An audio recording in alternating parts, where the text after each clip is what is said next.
السلام علیکم، میں ہوں رابعہ رحمان جی این نیوز کے ساتھ خبر شامل کرتے ہیں اپنے تحصیل رپورٹر محمد نبی کی کوئٹہ سے۔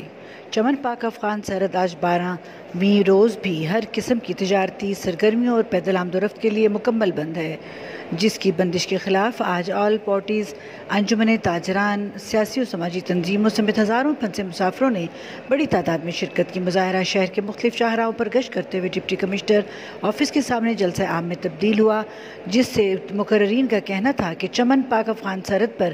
12 دنوں سے تاجروں کا معاشی قتل بند کیا جائے۔ ہزاروں افراد کا دار و مدار اسی بارڈر سے وابستہ ہے۔ تاجروں کے یومیہ کروڑوں روپے کا نقصان ہو رہا ہے اور سرحد کی بندش سے دونوں طرف ہزاروں مسافر پھنس چکے ہیں، جن میں خواتین، بچے، بوڑھے سمیت مریضوں کی بڑی تعداد شامل ہے۔ انہوں نے پاک افغان حکام سے مطالبہ کیا ہے کہ سرحد کو آمد و رفت کے لیے فوری طور پر کھول دیا جائے اور مقامی دستاویزات پر آنے جانے کی اجازت دی جائے، ورنہ احتجاج کا یہ سلسلہ مزید وسیع اور سخت ترین کر دیا جائے گا۔